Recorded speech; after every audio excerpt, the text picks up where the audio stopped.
Hey, what's going on, guys? This is Coda, and I'm here with another little podcast-style video. This time, I'm going over Tyrion's magical Wargear items on the tabletop and what they will likely do in Total War Warhammer 2. He has a unique sword, a suit of armor, and a talisman, all of which made him a monster on the field.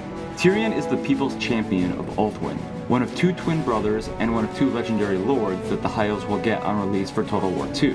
He's the current idol of the High Elf people, who they respect and admire not only for his unparalleled ability as a warrior, but because he doesn't play the BS politics game that the High Elves are so infamous for. Like we've been told, we'll soon find out that the High Elves are a race that portray themselves as this perfect society, but really they are plagued by their own petty political nonsense. Tyrion says what he wants to, when he wants to, with little heed to how it impacts him in a political light.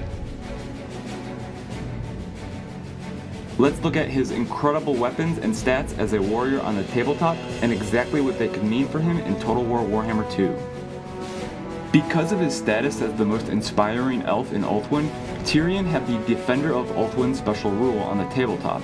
It basically meant that his aura of leadership was larger and wider than that of a normal lord or commander.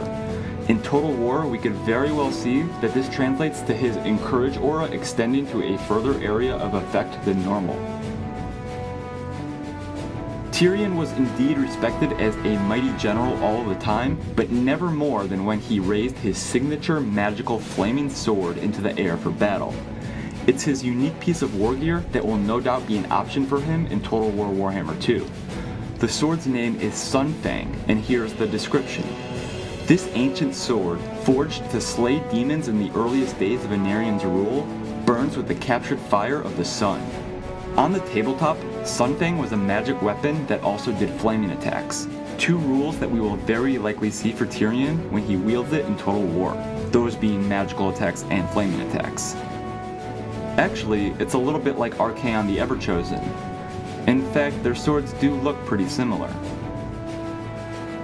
Sunfang also gave Tyrion a huge buff to his strength stat. It nearly doubled it. This will likely translate to a much higher weapon damage stat for him in Total War. But the most unique part of Sunfang was that it gave Tyrion a fiery breath attack, once per game, to represent a blast of sunfire shooting forth to scorch hordes of his enemies. And now that we know breath attacks are confirmed for Total War 2, at least for dragons, I guess we'll see if Sunfang gets it. But Tyrion didn't just have a magical weapon. He had a magical suit of armor as well, the dragon armor of Anarian. It granted Tyrion a 1+ physical armor save, which means if you roll a single die, or d6 as us old nerds call it, and you scored anywhere from a 1 to a 6, Tyrion would shrug off the wound like nothing happened, and take no damage or HP loss at all. How about them odds?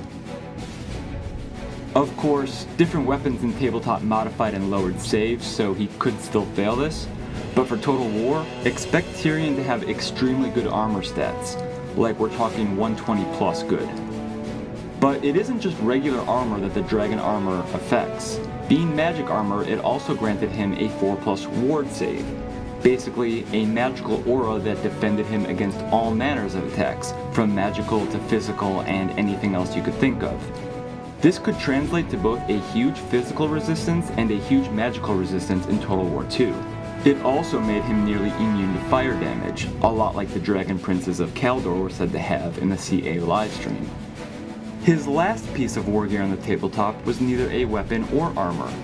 It was a magical talisman, not unlike the Jade Griffin or, say, the Von Karstein ring in Total War. It's called the Heart of Avelorn, and it's a blood-red ruby given to Tyrion from his canon love interest, the Ever-Queen Alariel. It not only granted Tyrion a very high magical resist, which he will likely have in Total War, but it also prevented Tyrion from being killed. Kind of. This is how it worked. On the tabletop, if Tyrion had suffered his last wound that would have otherwise killed him, the Heart of Avelorn would have an 83% chance of completely negating it. It could only happen once, though. It's sort of like an equivalent to having an extra wound, or being resurrected, or like going back in time the moment that you die to a couple of moments before and changing it, something like that. It has some pretty emo fluff and lore surrounding it, Something like, if it gets used, then Tyrion and the Ever Queen basically break up forever or something like that. But let's speculate on what it could do in Total War for Tyrion and his stats. The way this works is not unlike the way the Flamespire Phoenix reincarnation worked, at least on the tabletop. So this very well could translate to some kind of coming back from the dead mechanic, where, say, once he hits a low HP point, then he shoots back up to 25% of his total HP. Or it could offer him some kind of really high physical resist in the bottom 25%, sort of like Orion's Cloak of Isha, but hopefully a lot higher. So those are Tyrion's magical items: Sunfang, the Dragon Armor of Anarion, and the Heart of Avelorn. But Tyrion's stat line in the tabletop was also very impressive, and could carry some deep implications for him in Total War. A stat line in Warhammer Tabletop consisted of values between 1 and 10 for movement, weapon skill, ballistic skill, strength, toughness, wounds, initiative, attacks, and leadership. A stat line in Warhammer Tabletop might be roughly translated to Total War in the following way. Movement stat might equal speed, weapon skill might equal melee attack, ballistic skill is perhaps accuracy, strength is weapon strength, toughness and wounds are some combination of HP, mass, maybe some others. Initiative is basically reflex speed, so maybe melee defense, melee attack, and time between attacks. Attacks indicate probably melee attack and attack time as well, and of course leadership equals leadership. On Malhandir, Tyrion's legendary steed, he had a movement stat of 10, which is about the highest possible for anything on the ground.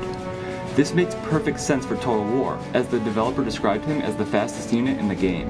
His weapon skill of 9, which is out of a scale of 10, is extremely high.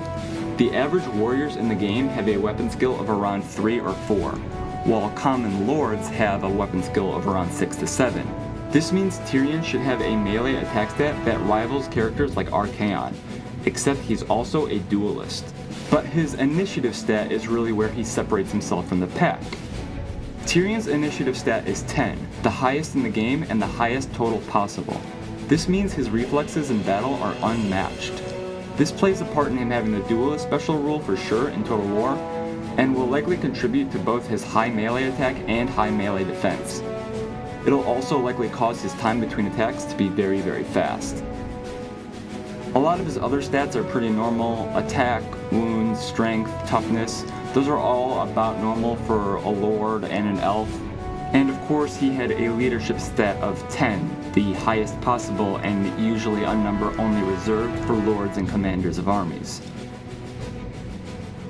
So in summary, we went over Tyrion's magical sword Sunfang, his magical armor, the Dragon Armor of Anarion, and his enchanted item, the Heart of Avelorn, and what all three of those things did on the tabletop and could do in Total War Warhammer 2. We also quickly went over his huge movement, weapon skill, initiative, and leadership stats, and how they could translate to Total War. Tyrion is going to be an absolute monster in this game. If you hate elves because you think that they're pansies, then he is the one guy you should look into. Also, if you hate Manfred, you should really, really look into Tyrion, but I won't spoil any more than that. Anyway, check out my other video if you're interested in how I think Tyrion will shake up the meta if you want to. But I guess that's it, guys. As always, this is Coda. Thanks for listening, and take care.